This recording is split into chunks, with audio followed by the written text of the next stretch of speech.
So some insights on the consumer culture here. It's a lot of online purchasing because online delivery is so prevalent and so convenient. Most people are unlikely to buy from shops. They may go to shops to experience a product, but they usually buy online. So your online presence is very important. Taobao is actually considered the higher end of the online e-commerce channels here. Jingdong is actually pretty good for buying electronic stuff because they're a bit more expensive, but they're more reliable and they are more legit in terms of the authenticity of the brands here. But if you want cheap, Pinduoduo is really the one you go for cheap stuff because all the products there are really low priced. But if it's buying electronics, you have to be what buyers beware. It may not be what you expect when it arrives.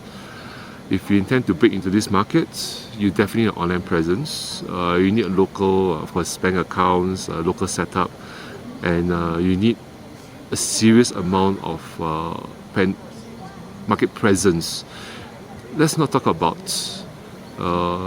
advertisement and stuff. I mean, advertisements is by and far the norm, but there are so many brands here. So, for instance, Bluetooth headsets. I was looking into buying a Bluetooth headset. And the moment I click on Bluetooth headsets, there are probably 100 brands selling the same OEM product.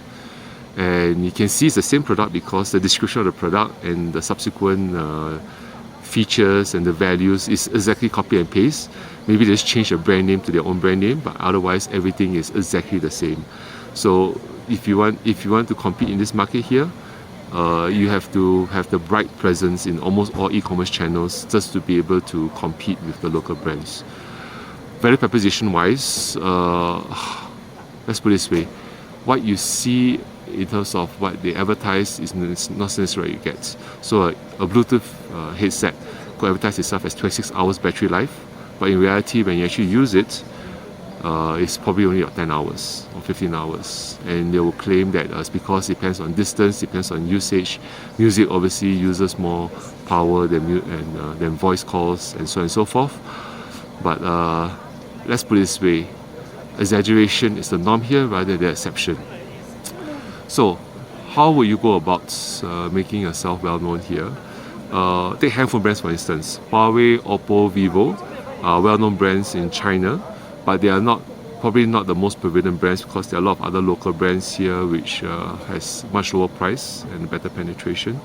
So how they go about doing it is that they will advertise themselves as international brand. So even though overseas we see Oppo and Vivo as cheap handphones, over here they consider as more of the better premium models.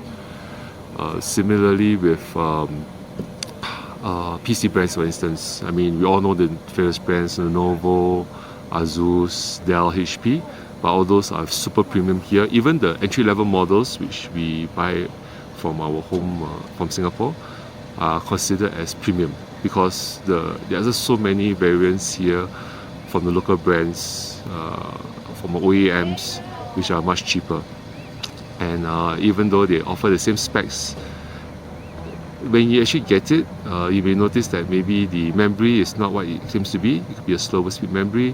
Hard disk may not be SSD, or in some cases if you buy a SSD here, it could be a fake SSD because there's a way to make the firmware report that it is 1 terabyte SSD, but it's actually a 32 gig SSD which is repeatedly writing over itself. So buyers beware over here. So if you want to come into this market, make sure you have the penetration, you must have e-commerce channels, and you must know your market in terms of how you can advertise your value proposition to the maximum of the legal obligations you may have.